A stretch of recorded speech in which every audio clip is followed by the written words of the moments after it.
ದತ್ತು ಮಗಳೇ ತಾಯಿಗೆ ಗುಂಡಿ ತೋಡಿದಾಗ. ಅದೊಂದು ಸುಂದರವಾದ ಸಂಸಾರ. ಗಂಡ ಹೆಂಡತಿ ತುಂಬಾ ಅನ್ಯೋನ್ಯವಾಗಿದ್ದರು. ಇಬ್ಬರಿಗೂ ಸರ್ಕಾರಿ ಕೆಲಸ, ದುಡ್ಡಿಗೇನು ಕೊರತೆ ಇರಲಿಲ್ಲ. ಮಕ್ಕಳಿಲ್ಲ ಅನ್ನುವ ಒಂದೇ ಒಂದು ಕೊರತೆ ಬಿಟ್ಟು ಬೇರೆ ಯಾವ ಕೊರತೆಯೂ ಅವರಿಗೆ ಇರಲಿಲ್ಲ.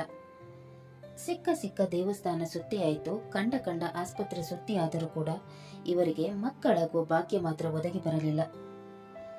ಟ್ರೀಟ್ಮೆಂಟ್ ತಗೊಂಡು ಬೇಸತ್ತು ಕೊನೆಗೆ ಅವರು ಒಂದು ಮಗುವನ್ನು ದತ್ತು ತೆಗೆದುಕೊಳ್ಳಲು ನಿರ್ಧರಿಸಿದರು. ಒಂದು ಬಡ ಕುಟುಂಬದವರಿಗೆ ಆರ್ಥಿಕ ಸಹಾಯ ಮಾಡಿ ಅವರಿಂದ ಒಂದು ಹೆಣ್ಣು ಮಗಳನ್ನು ದತ್ತು ತೆಗೆದುಕೊಂಡರು. ಅವಳಿಗೆ ಆಗಲೇ 7 ವರ್ಷವಾಗಿತ್ತು. ಹಾಗಾಗಿ ಅವಳಿಗೆ ತನ್ನ ತಂದೆ ತಾಯಿ ಯಾರೆಂದು ತಿಳಿದಿತ್ತು. ಅವಳನ್ನು ದತ್ತು ತೆಗೆದುಕೊಂಡ ನಂತರ ಮೊದಲು ಅವಳನ್ನು ಸಂಭಾಳಿಸುವುದು ತುಂಬಾನೇ ಕಷ್ಟವಾಗಿತ್ತು. ದಿನ ಹೋಗ್ತಾ ಇದ್ದಂತೆ ಅವಳಿಗೆ ಒಳ್ಳೆಯ ಬಟ್ಟೆಗಳು, ಆಟಿಕೆ ಸಾಮಾನುಗಳು ಇವೆಲ್ಲವನ್ನು ನೀಡಿ ಅವಳನ್ನು ಖುಷಿಪಡಿಸುತ್ತಿದ್ದರು. ಇದರಿಂದ ಅವಳು ನಿಧಾನವಾಗಿ ತನ್ನ ಹೆತ್ತ ಅಪ್ಪ ಅಮ್ಮರನ್ನು ಮರೆತು ಇವರನ್ನೇ ಅಪ್ಪ ಅಮ್ಮ ಅಂತ ಕರೆಯತೊಡಗಿದಳು. ಇದರಿಂದ ಅವರಿಗೂ ಕೂಡ ಖುಷಿಯಾಗಿ ದತ್ತು ಮಗಳ ಜೊತೆ ಖುಷಿಯಾಗಿ ಇರತೊಡಗಿದರು. ಅವಳ ತಂದೆ ತಾಯಿ ಅವಳಿಗೆ ಇಟ್ಟಿದ್ದ ಹೆಸರನ್ನು ಚೇಂಜ್ ಮಾಡಿ ಅವಳಿಗೆ ಹೊಸತಾಗಿ ನಾಮಕರಣ ಮಾಡಿ ಖುಷಿ ಅಂತ ಹೆಸರಿಟ್ಟರು. ಖುಷಿ ಮನೆಗೆ ಬಂದ ಮೇಲೆ ಅವರಿಗೆ ಯಾವುದಕ್ಕೂ ಕೊರತೆ ಇರಲಿಲ್ಲ. ಅವಳಿಗೆ ಏನು ಬೇಕು ಅದನ್ನೆಲ್ಲ ಕೊಡಿಸಿ ಮುತ್ತಿನಿಂದ ಸಾಕಿ ಬೆಳೆಸಿದರು. ಖುಷಿ ದೊಡ್ಡವಳಾಗಿ ಕಾಲೇಜು ಸೇರೋ ಹೊತ್ತಿಗೆ ಗಂಡ ಹೆಂಡತಿ ಇಬ್ಬರಿಗೂ ರಿಟೈರ್ಡ್ ಆದರು. ಪುಷ್ಪರವರು ಹಾಗೂ ಪುರಂದರರವರು ರಿಟೈರ್ಡ್ ಆದ ಮೇಲೆ ಅವರಿಗೆ ಯಾವುದಕ್ಕೂ ಕೊರತೆ ಇರಲಿಲ್ಲ. ಸ್ವಂತ ಮನೆ, ದುಡ್ಡಿಗೆ ಕೂಡ ಏನು ಕೊರತೆ ಇರಲಿಲ್ಲ. ರಿಟೈರ್ಮೆಂಟ್ ಆದ ಮೇಲೆ ಮಗಳ ಜೊತೆ ಆರಾಮವಾಗಿ ಜೀವನ ಕಳೆಯಲು ಬಯಸಿದ್ದರು. ಅವರು ಅಂದುಕೊಂಡಿದ್ದೆ ಮಗಳ ಜೊತೆ 1 ವರ್ಷದವರೆಗೆ ಸಂತೋಷದ ಜೀವನವನ್ನು ಕಳೆದರು. ಮಗಳ ಖರ್ಚಿಗೆ ಅಂತ ಅವಳ ಅಕೌಂಟಲ್ಲಿ ಕೂಡ ದುಡ್ಡನ್ನು ಇಟ್ಟಿದ್ದರು. ಎಲ್ಲವೂ ಚೆನ್ನಾಗಿಯೇ ನಡೆಯುತ್ತಾ ಸಾಗುತ್ತಿತ್ತು. ಈ ಸುಖಿ ಸಂಸಾರಕ್ಕೆ ಯಾರ ಕೆಟ್ಟ ಕಣ್ಣು ಬಿತ್ತೋ ಏನೋ, ಸುಖವಾದ ಅವರ ಸಂಸಾರದ ಯಜಮಾನ ಪುರಂದರರವರು ಅನಾರೋಗ್ಯದಿಂದ ತೀರಿ ಹೋದರು. ಅವರು ತೀರಿ ಹೋದಾಗ ಪುಷ್ಪಾರವರಿಗೆ ಆಕಾಶವೇ ಕಳಚಿ ಬಿದ್ದಂತೆ ಅನುಭವವಾಯಿತು. ಗಂಡನಿಲ್ಲದೆ ಅವರಿಗೆ ಬದುಕುವುದೇ ಕಷ್ಟವಾಗತೊಡಗಿತು. ಗಂಡನನ್ನು ನೆನಪು ಮಾಡಿಕೊಂಡು ಕೊರಗತೊಡಗಿದರು. ಮಗಳು ತನ್ನ ಪಾಡಿಗೆ ತಾನು ಇರುತ್ತಿದ್ದಳು. ತಾನಾಯಿತು, ತನ್ನ ಕಾಲೇಜ್ ಆಯಿತು ಅಂತ ಇರುತ್ತಿದ್ದವಳಿಗೆ ತಾಯಿಯ ದುಃಖ ಕಾಣುತ್ತಲೇ ಇರಲಿಲ್ಲ. ಮಗಳ ಜೊತೆ ಸಮಯ ಕಳೆಯೋಣ ಅಂದರೆ ಅವಳು ಎಷ್ಟು ಬೇಕೋ ಅಷ್ಟು ಮಾತನಾಡಿ ತನ್ನ ರೂಮ್ ಸೇರಿಕೊಳ್ಳುತ್ತಿದ್ದಳು. ಇದರಿಂದ ಅವರಿಗೆ ಮಗಳು ಇದ್ದರೂ ಕೂಡ ಇಲ್ಲದ ರೀತಿ ಅನುಭವವಾಗುತ್ತಿತ್ತು. ಒಂದು ದಿನ ಮಗಳು ಕಾಲೇಜಿನಿಂದ ಬಂದಾಗ ಅವರು ಅವಳ ಜೊತೆ ಮಾತನಾಡಿ ಸಮಯ ಕಳೆಯಲು ಬಯಸಿದರು. ಖುಷಿ, ಬೇಗ ಕೈಕಾಲು ಮುಖ ತೊಳ್ಕೊಂಬ, ನಿಂಗೆ ಇಷ್ಟವಾದ ಕೇಸರಿ ಬಾತ್ ಮಾಡಿದ್ದೇನೆ, ಒಟ್ಟಿಗೆ ಕೂತು ಚಾ ಕುಡಿಯೋಣ. ಅಮ್ಮ, ನಾನು ಹೊರಗಡೆ ತಿನ್ಕೊಂಡ್ಬಂದಿದ್ದೀನಿ, ನನಗೆ ಬೇಡ, ನೀವು ಚಾ ಕುಡೀರಿ. ನಿನಗೆ ಬೇಡ ಅಂದರೆ ಹೇಗೆ? ನಾವು ಜೊತೆಗೆ ಕೂತು ಟೈಮ್ ಸ್ಪೆಂಡ್ ಮಾಡಿದೆ ಎಷ್ಟು ದಿನ ಆಯಿತು? ಮೊದಲೇ ನೀನು ನಮ್ಗಳ ಜೊತೆ ಕೂತು ತುಂಬ ಟೈಮ್ ಸ್ಪೆಂಡ್ ಮಾಡ್ತಾ ಇದ್ದೆ. ಆದರೆ ಈಗ ನಿನ್ನ ಅಪ್ಪ ಹೋದ್ಮೇಲೆ ನೀನು ನನ್ನ ಜೊತೆ ಸರಿಯಾಗಿ ಮಾತಾಡೋದೇ ಇಲ್ಲ ಅಂತೀಯ. ಏನಾಗಿದೆ ನಿನಗೆ? ರೂಮ್ಗೆ ಸೇರ್ಕೊಂಡು ಯಾವಾಗಲೂ ಮೊಬೈಲಲ್ಲೇ ಇರ್ತೀಯ. ನೀನಲ್ಲದೆ ನಾನು ಯಾರ ಜೊತೆ ಮಾತಾಡಬೇಕು? ಅವರ ಮಾತು ಕೇಳಿ ಕಿರಿಕಿರಿಗೊಂಡ ಅವಳು, ಇವಾಗೇನು, ನಿಮ್ಮ ಜೊತೆ ಚಾ ಕುಡಿಬೇಕು ಅಷ್ಟೇ ತಾನೆ? ಅದಕ್ಕೆ ಯಾಕೆ ಇಷ್ಟೊಂದು ಲೆಕ್ಚರ್ ಕೊಡ್ತೀರಾ? ಡೈಲಿ ನಿಮ್ಮ ಮಾತು ಕೇಳಿ ನನಗೆ ಕಿರಿಕಿರಿ ಆಗ್ತಾ ಇದೆ. ಫ್ರೆಶ್ ಆಗಿ ಬರ್ತೀನಿ, ಆಮೇಲೆ ಒಟ್ಟಿಗೆ ಕೂತು ಚಾ ಕುಡಿಯೋಣ ಅಂತ ಹೇಳಿ ಫ್ರೆಶ್ ಆಗಲು ಹೋದಳು. ಅವಳ ಮಾತು ಕೇಳಿ ಪುಷ್ಪಾರವರಿಗೆ ತುಂಬಾನೇ ನೋವಾಗತೊಡಗಿತು. ಗಂಡ ಇದ್ದಾಗ ಸಿಗುತ್ತಿದ್ದ ಸಂತೋಷ, ಮರ್ಯಾದೆ ಈಗ ಅವರಿಗೆ ಸಿಗುತ್ತಿರಲಿಲ್ಲ. ಮಗಳು ಫ್ರೆಶ್ ಆಗಿ ಬಂದು ಅವರ ಜೊತೆ ಕೂತು ಟೀ ಕುಡಿದು ಸ್ವಲ್ಪ ಕೇಸರಿ ಬಾತ್ ತಿಂದು, ಅಮ್ಮ, ಇನ್ಮೇಲೆ ನೀವು ನನಗೆ ಕಾಯಿಕೆ ಹೋಗಬೇಡಿ, ನನ್ನ ಫ್ರೆಂಡ್ ಜೊತೆ ಹೊರಗಡೆ ತಿನ್ಕೊಂಡು ಬರ್ತೀನಿ. ನಿಮಗೆ ಬೇಕು ಅಂದರೆ ಮಾಡ್ಕೊಂಡು ತಿನ್ನಿ, ಸುಮ್ಮನೆ ನನಗೋಸ್ಕರ ಕಾಯಬೇಡಿ ಅಂತ ಖಾರವಾಗಿ ಹೇಳಿ ತನ್ನ ರೂಮ್ಗೆ ಹೋದಳು. ಅವಳ ಮಾತು ಕೇಳಿ ಅವರಿಗೆ ತಿನ್ನುತ್ತಿದ್ದ ಕೇಸರಿ ಬಾತ್ ಕೂಡ ಇಷ್ಟವಾಗದೆ ಅದನ್ನು ಹಾಗೆಯೇ ಬಿಟ್ಟರು. ಮಕ್ಕಳಿಲ್ಲದ ಅವರಿಗೆ ಮಗಳ ರೂಪದಲ್ಲಿ ಬಂದ ಅವಳು ಮುಂದೊಂದು ದಿನ ಪ್ರೀತಿಯ ಹೊಳೆ ಹರಿಸುತ್ತಾಳೆ ಅಂತ ಅಂದುಕೊಂಡ ಅವರಿಗೆ ಇಂದು ನಿರಾಸೆಯಾಗಿತ್ತು. ಬೇಜಾರಿನಿಂದ ತಿನ್ನೋದನ್ನು ಬಿಟ್ಟು ಅದನ್ನು ಒಳಗೆ ತೆಗೆದುಕೊಂಡು ಹೋದರು. ಇತ್ತ ರೂಮಿಗೆ ಬಂದ ಖುಷಿ ಏನೂ ನಡೆದಿಲ್ಲವೆಂಬಂತೆ ಬಿಹೇವ್ ಮಾಡಿ ತನ್ನ ಬಾಯ್ ಫ್ರೆಂಡ್ಗೆ ಕಾಲ್ ಮಾಡಿದಳು. ಹಲೋ ಖುಷಿ, ಯಾಕೆ ಇಷ್ಟು ಲೇಟ್ ಕಾಲ್ ಮಾಡಕ್ಕೆ? ಅಯ್ಯೋ, ಏನಂತ ಹೇಳಿ ನಿನಗೆ, ಈ ಮನೇಲಿ ಇರೋಕ್ಕೆ ನಂಗೆ ತುಂಬಾ ಹಿಂಸೆ ಆಗ್ತಾ ಇದೆ. ನನ್ನ ಅಮ್ಮ ಅನ್ನಿಸ್ಕೊಂಡಿರಿದಾರಲ್ವಾ, ಯಾವಾಗ ನೋಡಿದ್ರು ನನ್ನ ಜೊತೆ ಬಾ ಕೂತ್ಕೋ, ಒಟ್ಟಿಗೆ ಟೈಮ್ ಸ್ಪೆಂಡ್ ಮಾಡೋಣ ಅಂತ ಯಾವಾಗಲೂ ಹೇಳ್ತಾ ಇರ್ತಾರೆ. ನನಗಂತೂ ಇರಿಟೇಟ್ ಆಗ್ತಾ ಇದೆ. ಈ ವಯಸ್ಸಲ್ಲಿ ನಾನು ಇವ್ರ ಜೊತೆ ಟೈಮ್ ಸ್ಪೆಂಡ್ ಮಾಡ್ಲಾ? ನನಗೂ ನನ್ನ ವಯಸ್ಸಿನವ್ರ ಜೊತೆ ಟೈಮ್ ಸ್ಪೆಂಡ್ ಮಾಡ್ಬೇಕಂತ ಆಸೆ ಇರುತ್ತಲ್ವಾ, ಅದು ಅವ್ರಿಗೆ ಅಷ್ಟು ಅರ್ಥವಾಗಲ್ವಾ? ಒಂದ್ಸಲ ನಮ್ಮಿಬ್ಬರ ಮದುವೆ ಆಗಲಿ, ಆಮೇಲೆ ಯಾರಿಗೆ ಬೇಕು ಈ ಮುದುಕಿಯ ಸಹವಾಸ? ಬಿಟ್ಬಿಟ್ಟು ನಿನ್ನ ಜೊತೆ ಬಂದ್ಬಿಡ್ತೀನಿ. ಈ ಹುಚ್ಚಿ, ಹಾಗೆ ಏನಾದರೂ ಮಾಡಿಬಿಟ್ಯಾ? ನೀನು ಅವ್ರ ದತ್ತು ಮಗಳು ಇರ್ಬೋದು, ಆದರೆ ಅವ್ರು ನಿನ್ನ ಸ್ವಂತ ಮಗಳ ಥರ ನೋಡ್ಕೊಳ್ತಾ ಇದ್ದಾರೆ. ನಿನಗೆ ಬೇಕಾದಷ್ಟು ದುಡ್ಡು ನಿನ್ನ ಅಕೌಂಟಿಗೆ ಹಾಕ್ತಾ ಇದ್ದಾರಲ್ವಾ, ಎಂಜಾಯ್ ಮಾಡ್ಬೋದು. ಇಷ್ಟು ಚೆನ್ನಾಗಿರೋ ಲೈಫನ್ನು ಬಿಟ್ಟು ಬಂದರೆ ಅವ್ರು ನಿನಗೆ ಏನು ಕೊಡದೆ ಹೋದರೆ ಏನು ಮಾಡ್ತೀಯಾ?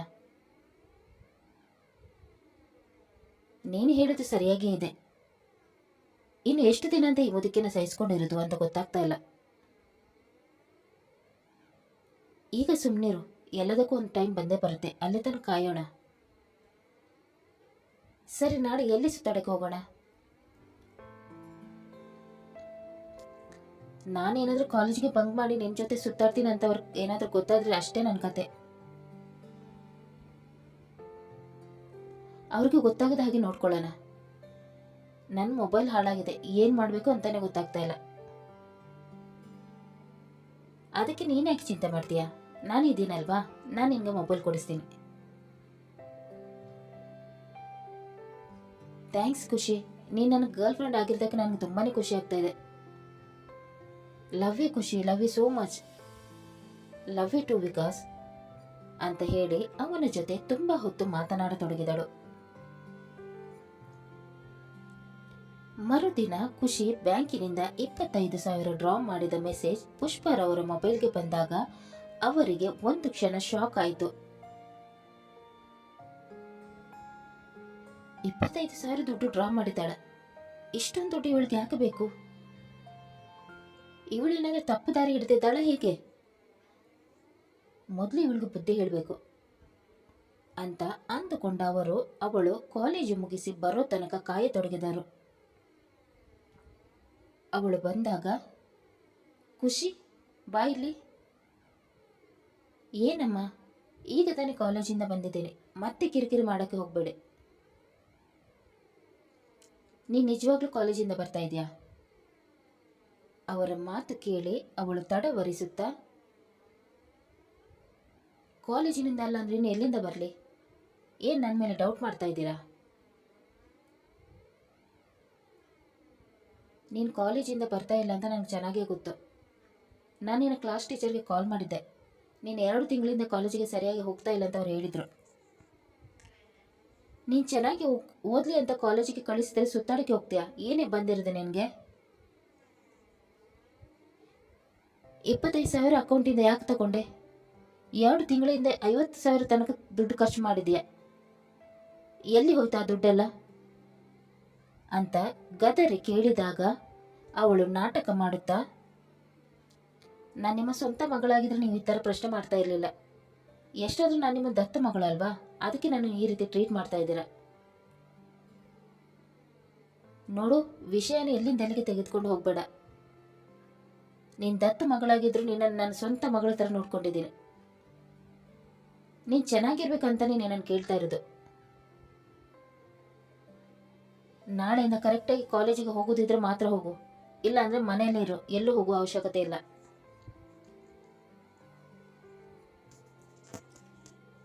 ಸಾರಿ ಅಮ್ಮ, ತಪ್ಪಾಯಿತು, ನಾಳೆಯಿಂದ ಕಾಲೇಜಿಗೆ ಸರಿಯಾಗಿ ಹೋಗ್ತೀನಿ ಅಂತ ಹೇಳಿ ತನ್ನ ರೂಮಿಗೆ ಹೋದಳು. ಪುಷ್ಪರವರಿಗೆ ಅವಳು ನಾಟಕ ಮಾಡುತ್ತಿದ್ದಾಳೆ ಅಂತ ಅನ್ನಿಸತೊಡಗಿತು.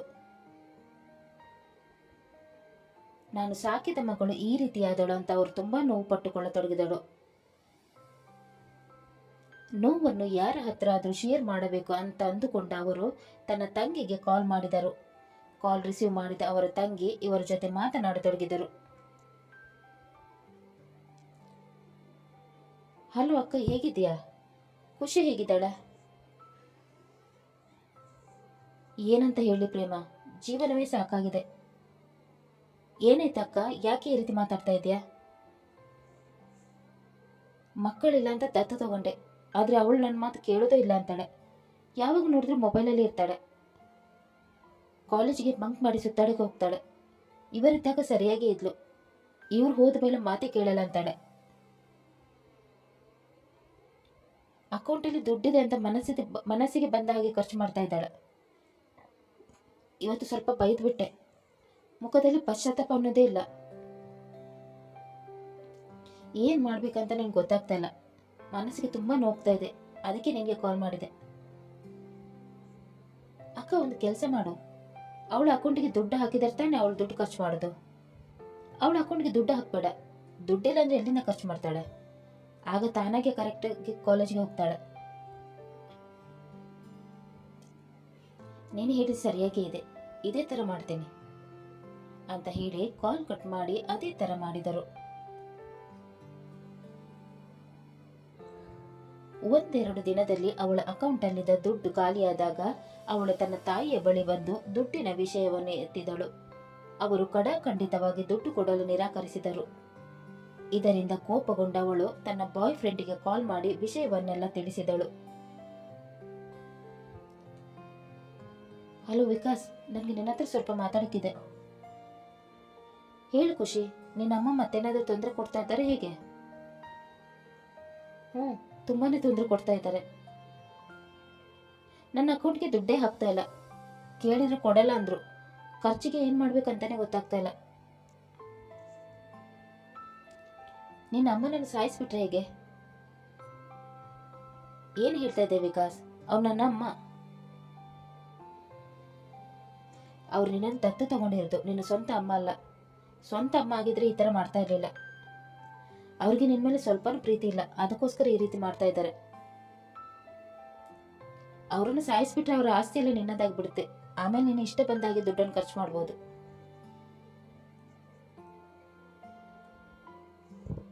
ಅವ್ರನ್ನ ಸಾಯಿಸ್ಬಿಟ್ರೆ ಎಲ್ಲರಿಗೂ ಗೊತ್ತಾಗುತ್ತೆ ಅಲ್ವಾ? ಗೊತ್ತಾಗದ ಹಾಗೆ ಯಾರಿಗೂ ಡೌಟ್ ಬರೋದಾಗೆ ಸಾಯಿಸೋಣ. ಅದೇ ಹೇಗೆ? ನಿನ್ನಮ್ಮ ರಾತ್ರಿ ಮಲಗಿಕೊಂಡಾಗ ನಾನು ಕಾಲ್ ಮಾಡು, ನಾನು ಬರ್ತೀನಿ. ಅವ್ರಿಗೆ ಉಸಿರು ಕಟ್ಟಿ ಸಾಯಿಸೋಣ. ಆಮೇಲೆ ಹಾರ್ಟ್ ಅಟ್ಯಾಕ್ ಆಯ್ತು ಅಂತ ನಾಟಕ ಮಾಡಿದ್ರೆ ಆಯ್ತು. ಪ್ಲಾನ್ ವರ್ಕ್ ಆಗುತ್ತೆ ಅಂತ ಅನ್ನಿಸುತ್ತಾ? ಆಮೇಲೆ ಏನಾದ್ರು ತೊಂದರೆ ಆದ್ರೆ ಕಷ್ಟ. ಆ ಥರದಲ್ಲಿ ಏನೂ ಆಗಲ್ಲ. ಇವತ್ತೇ ಈ ಕೆಲಸನ ಮಾಡಿ ಮುಗಿಸೋಣ. ಆಮೇಲೆ ನಮ್ಗೆ ಇಷ್ಟ ಬಂದಾಗೆ ಇರ್ಬೋದು. ಏನಂತೀಯ? ಸರಿ, ಹಾಗೆ ಮಾಡೋಣ. ಮುದುಕಿ ಸುಮ್ಮನೆ ಇರ್ತಿದ್ರೆ ಇವತ್ತು ಈ ರೀತಿಯ ಪರಿಸ್ಥಿತಿ ಎದುರಾಗ್ತಾ ಇರಲಿಲ್ಲ. ಸಾಯಿಲ್ ನನ್ಗೇನು ಅಂತ ಹೇಳಿ ಕಟುಕರ ರೀತಿ ವರ್ತಿಸಿದಳು. ಪುಷ್ಪರವರಿಗೆ ಅರಿವಿಲ್ಲದಂತೆ ಅವರ ದತ್ತು ಮಗಳು ಅವರನ್ನು ಸಾಯಿಸಕ್ಕೆ ಸಿದ್ಧತೆ ನಡೆಸುತ್ತಿದ್ದಳು. ಅಂದು ರಾತ್ರಿ ಪುಷ್ಪರವರ ಕೊನೆಯ ದಿನ ಅಂತ ಅವರಿಗೆ ತಿಳಿದಿರಲಿಲ್ಲ. ಎಂದಿನಂತೆ ರಾತ್ರಿ ಅಡುಗೆ ಮಾಡಿ ಮಗಳನ್ನು ಊಟಕ್ಕೆಂದು ಕರೆದರು. ದಿನಾಲು ಮಾಡುತ್ತಿದ್ದ ಹಾಗೆ ನಖರ ಮಾಡದೆ ಅವಳು ನೇರವಾಗಿ ಬಂದು ಊಟಕ್ಕೆ ಕುಳಿತಳು. ಮಗಳನ್ನು ನೋಡಿ ಅವರಿಗೆ ಆಶ್ಚರ್ಯವಾಯಿತು. ಬೆಳಿಗ್ಗೆ ಬೈದಿದ್ದರಿಂದ ಸರಿ ಹೋಗಿದ್ದಾಳೆ ಅಂತ ಅಂದುಕೊಂಡವರು ತಾವೇ ಖುದ್ದಾಗಿ ಅವಳಿಗೆ ಬಡಿಸಿದರು. ತಾನು ಊಟ ಮಾಡೋ ಮುಂಚೆ ಒಂದು ತುತ್ತನ್ನು ಅವಳ ಬಾಯಿಗೆ ಇಡಲು ಹೋದರು. ಅವಳು ತಡೆಯದೆ ಅವರ ಕೈಯಿಂದ ಊಟ ಮಾಡಿದಳು. ತಿನ್ನಿಸು ತಿನ್ನಿಸು, ಇವತ್ತೇ ನೀನು ಕೊನೆಯ ದಿನ. ನನಗೆ ದುಡ್ಡು ಕೊಟ್ಟು ನನ್ನ ದಾರಿಗೆ ಅಡ್ಡ ಬಂದಿರಲಿಲ್ಲ ಅಂದಿದ್ರೆ ಈ ರೀತಿಯ ಪರಿಸ್ಥಿತಿ ಎದುರಾಗ್ತಾ ಇರಲಿಲ್ಲ. ನಿಮಗೆ ದುಡ್ಡಿದೆ ಎಂದು ನನ್ನ ಮೇಲೆ ತರ್ಕ ತೋರಿಸ್ತೀಯಾ? ನೀನು ಸತ್ರೆ ನಿನ್ನ ದುಡ್ಡೆಲ್ಲ ನನ್ನದಾಗುತ್ತೆ. ನೀನು ಆರಾಮವಾಗಿ ನಿನ್ನ ಗಂಡನ ಹತ್ತಿರ ಹೋಗು, ಅವ್ರು ನಿನಗೋಸ್ಕರ ಕಾಯ್ತಾ ಇರ್ತಾರೆ. ಇಲ್ಲಿ ನಾನು ನೀವುಗಳು ಮಾಡಿದ ಆಸ್ತಿನ ಅನುಭವಿಸ್ತೀನಿ ಅಂತ ಮನಸ್ಸಿನಲ್ಲಿ ಅಂದುಕೊಂಡು ಖುಷಿ ಪಡತೊಡಗಿದಳು.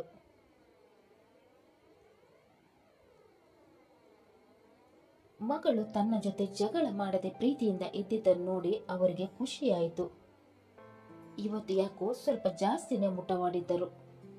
ಊಟ ಎಲ್ಲ ಆದ ಮೇಲೆ ಖುಷಿ ಖುಷಿಯಾಗಿ ಮಲಗಲು ಹೋದರು. ಮಲಗಿದ ಸ್ವಲ್ಪ ಹೊತ್ತಲ್ಲಿ ಅವರಿಗೆ ನಿದ್ದೆ ಬಂದು ಬಿಟ್ಟಿತು. ಅವರು ನಿದ್ದೆ ಮಾಡುತ್ತಿದ್ದುದನ್ನು ಖಾತರಿಪಡಿಸಿಕೊಂಡ ಅವಳು ವಿಕಾಸ್ಗೆ ಕಾಲ್ ಮಾಡಿ ಬರ ಹೇಳಿದಳು. ಸ್ವಲ್ಪ ಹೊತ್ತಲ್ಲಿ ವಿಕಾಸ್ ಕೂಡ ಮನೆಗೆ ಬಂದನು. ಇಬ್ಬರು ಸೇರಿ ಪುಷ್ಪರವರ ರೂಮ್ಗೆ ಹೋದರು. ಖುಷಿ ಅವರ ಕಾಲು ಹಿಡಿದಾಗ ಅವರಿಗೆ ಎಚ್ಚರವಾಯಿತು. ಇಲ್ಲಿ ಏನು ನಡೆಯುತ್ತಿದೆ ಎಂದು ತಿಳಿದುಕೊಳ್ಳುವ ಹೊತ್ತಿಗೆ ವಿಕಾಸ್ ಅವರ ಮುಖಕ್ಕೆ ದಿಂಬಿನಿಂದ ಪ್ರೆಸ್ ಮಾಡತೊಡಗಿದನು. ಅವರು ಅಲುಗಾಡದಂತೆ ಖುಷಿ ಅವರ ಕಾಲನ್ನು ಹಿಡಿದುಕೊಂಡಳು. ತುಂಬಾ ಹೊತ್ತು ಅವರಿಂದ ಬಚಾವಾಗಲು ಹೆಣಗಾಡಿದ ನಂತರ ಅವರು ಕೈಯಲ್ಲಾಗದೆ ಉಸಿರನ್ನು ಚೆಲ್ಲಿದರು. ಅವರು ಸತ್ತರು ಅಂತ ಖಾತರಿಪಡಿಸಿಕೊಂಡ ವಿಕಾಸ್, ಖುಷಿ ನನಗೆ ಹೊರಡ್ತೀನಿ, 5 ನಿಮಿಷ ಆದ್ಮೇಲೆ ನೀನು ನಿನ್ನ ಚಿಕ್ಕಮ್ಮನಿಗೆ ಕಾಲ್ ಮಾಡಿ ನಿಮ್ಮ ಅಮ್ಮನಿಗೆ ಹಾರ್ಟ್ ಅಟ್ಯಾಕ್ ಆಗಿದೆ ಅಂತ ಹೇಳು. ಆಯ್ತು, ನೀನು ಯಾರಿಗೂ ಗೊತ್ತಾಗದಾಗೆ ಬೇಗ ಹೊರಡು.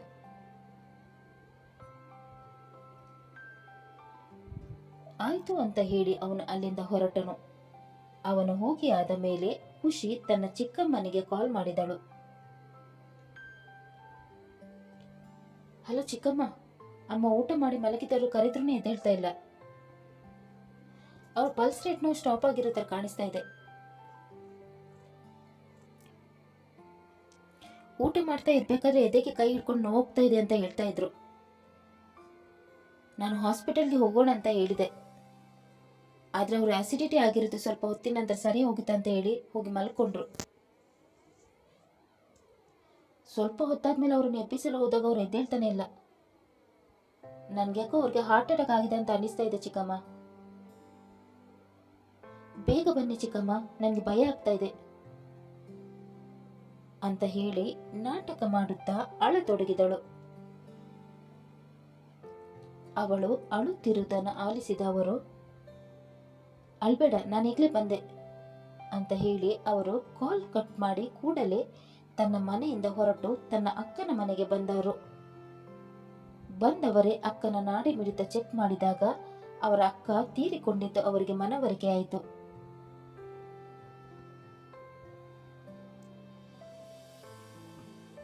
ಮೊನ್ನೆ ತಾನೇ ಅಕ್ಕನ ಜೊತೆ ಮಾತಾಡಿದ್ದೆ, ಅಕ್ಕ ಚೆನ್ನಾಗೇ ಇದ್ಲು. ಅಕ್ಕನಿಗೆ ಹಾರ್ಟ್ ಅಟ್ಯಾಕ್ ಆಗಿದೆ ಅಂದ್ರೆ ನಂಬಕೇನಾಗ್ತಲ್ಲ ಅಂತ ಅಂದುಕೊಂಡ ಅವರು ಅಂತಿಮ ವಿಧಿವಿಧಾನಗಳಿಗೆ ಸಿದ್ಧತೆಗಳನ್ನು ಮಾಡತೊಡಗಿದರು. ಅವರಿಗೆ ಯಾಕೋ ಖುಷಿ ಮೇಲೆ ಡೌಟ್ ಬರತೊಡಗಿತು. ಅಕ್ಕ ಹೇಳ್ತಾ ಇದ್ರು ಇವಳು ಅಕ್ಕನ ಜೊತೆ ಸರಿಯಾಗಿ ಮಾತಾಡ್ತಾ ಇರ್ಲಿಲ್ಲ ಅಂತ. ಇವಳಿಗೆ ತುಂಬಾನೇ ನೋವು ಅನುಭವಿಸ್ತೀನಿ ಅಂತಾನು ಹೇಳಿದ್ರು. ಇವಳು ಯಾಕೆ ಇವತ್ತು ಅತಿಯಾಗಿ ಆಡ್ತಾ ಇದ್ದಾಳೆ, ಇವಳು ಅಳುನು ನಿಜ ಅಲ್ಲ ಅಂತ ಅನಿಸ್ತಾ ಇದೆ. ಅಕ್ಕ ಇದ್ದಾಗ ಅವ್ರ ಬಗ್ಗೆ ಕೇರ್ ಮಾಡ್ದವಳು ಈಗ ಸತ್ತೋದಾಗ ಇಷ್ಟು ಅಳ್ತಾ ಇದ್ದಾಳೆ ಅಂದ್ರೆ ಇಲ್ಲಿ ಏನೋ ನಡೆದಿರ್ಬೇಕು. ಮೊದಲು ಪೊಲೀಸರಿಗೆ ಕಾಲ್ ಮಾಡೋಣ ಅಂತ ಅಂದುಕೊಂಡ ಅವರು ಪೊಲೀಸರಿಗೆ ಕರೆ ಮಾಡಿ ಅಕ್ಕನ ಸಾವಿನ ಬಗ್ಗೆ ಸಂಶಯ ಇರುವುದಾಗಿ ಹೇಳಿದರು.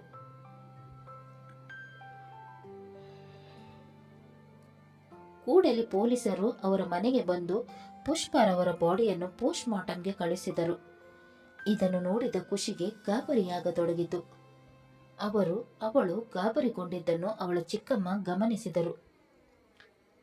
ಈಗ ಅವರಿಗೆ ಕನ್ಫರ್ಮ್ ಆಯಿತು ಇವಳೇ ಏನಾದರೂ ಮಾಡಿರಬೇಕು ಎಂದು.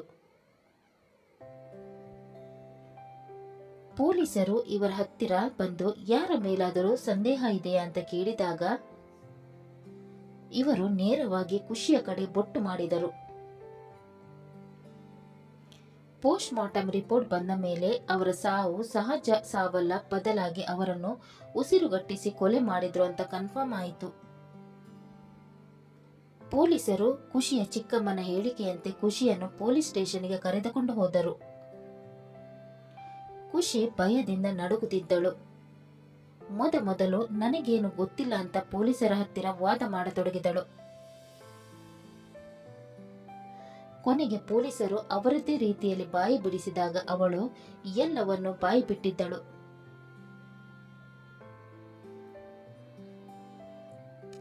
ಅವಳ ಮಾತು ಕೇಳಿ ಇನ್ಸ್ಪೆಕ್ಟರ್ಗೆ ಶಾಕ್ ಆಯಿತು. ಕೋಪದಿಂದ ಅವರು, ದತ್ತು ತಗೊಂಡು ನಿನ್ನನ್ನು ಸ್ವಂತ ಮಗಳ ತರ ಸಾಕಿ ಬೆಳೆಸಿದ್ದಕ್ಕೆ ಅವರನ್ನೇ ಸಾಯಿಸಿಕ್ಕೆ ನಿಂಗೆ ಮನಸ್ಸಾದ್ರೆ ಹೇಗೆ ಬಂತು? ಬಡತನದಲ್ಲೇ ಇದ್ದಿದ್ರೆ ಜೀವನ ಏನು ಅಂತ ನಿನ್ಗೆ ಗೊತ್ತಾಗ್ತಾ ಇತ್ತು. ದುಡ್ಡಿಗೋಸ್ಕರ ತನ್ನ ತಾಯಿಯನ್ನೇ ಕೊಲೆ ಮಾಡಿದವಳು ನೀನು ಒಬ್ಳು ಹೆಣ್ಣ. ಈಗ ಅನುಭವಿಸು, ಜೀವನ ಪರ್ಯಂತ ಜೈಲಲ್ಲೇ ಶಿಕ್ಷೆಯನ್ನು ಅನುಭವಿಸು ಅಂತ ಹೇಳಿ ಅವರು ವಿಕಾಸ್ನನ್ನು ಅರೆಸ್ಟ್ ಮಾಡಲು ಹೋದರು. ವಿಕಾಸ್ ಕೂಡ ಸಿಕ್ಕಾದ ಮೇಲೆ ಅವರಿಬ್ಬರಿಗೂ ಜೈಲು ಶಿಕ್ಷೆಯಾಯಿತು. ದುಡ್ಡಿನ ಆಸೆಗೆ ಬಿದ್ದು ಇಬ್ಬರು ಜೀವನ ಪರ್ಯಂತ ಜೈಲಲ್ಲೇ ಕೊಳೆಯುವ ಹಾಗೆ ಆಯಿತು. ಪುಷ್ಪರವರ ತಂಗಿ ಅವರ ಅಂತಿಮ ವಿಧಿವಿಧಾನಗಳನ್ನು ಮಾಡಿ ಮುಗಿಸಿದರು. ಸಾಕಿ ಸಲಹಿದ ತಾಯಿಯ ಪ್ರೀತಿಯನ್ನು ಧಿಕ್ಕರಿಸಿ ನಿನ್ನೆ ಮೊನ್ನೆ ಬಂದ ಹುಡುಗನಿಗಾಗಿ ತನ್ನ ಜೀವನವನ್ನೇ ಬಲಿ ಪಡೆದುಕೊಂಡಳು ಖುಷಿ. ಈಗಿನ ಕಾಲದಲ್ಲಿ ನಮ್ಮ ಸುತ್ತಮುತ್ತಲೂ ಇಂಥವರು ತುಂಬಾನೇ ಕಾಣಸಿಗುತ್ತಾರೆ. ಪ್ರೀತಿ ಮಾಡೋದು ತಪ್ಪಲ್ಲ, ಆದರೆ ನಮ್ಮನ್ನು ಪ್ರೀತಿ ಮಾಡುವವರನ್ನು ಹುಡುಕಬೇಕೇ ವಿನಃ ದುಡ್ಡನ್ನು ಪ್ರೀತಿಸೋರನ್ನ ಅಲ್ಲ. ತಂದೆ ತಾಯಿಗಿಂತ ದೊಡ್ಡ ದೇವರು ಬೇರೊಂದು ಇಲ್ಲ. ಮೊದಲು ನಮ್ಮನ್ನು ಹೆತ್ತು ಹೊತ್ತವರನ್ನು ಗೌರವಿಸೋಣ. ತಂದೆ ತಾಯಿ ಏನು ಮಾಡಿದ್ರು ನಮ್ಮ ಒಳಿತಿಗಾಗಿ ಮಾಡುತ್ತಾರೆ ವಿನಃ ಕೆಟ್ಟದಕ್ಕಾಗಿ ಅಲ್ಲ. ಹಾಗಾಗಿ ಮೊದಲು ಅವರನ್ನು ಗೌರವಿಸೋಣ. ಕತೆ ಮುಗಿಯಿತು.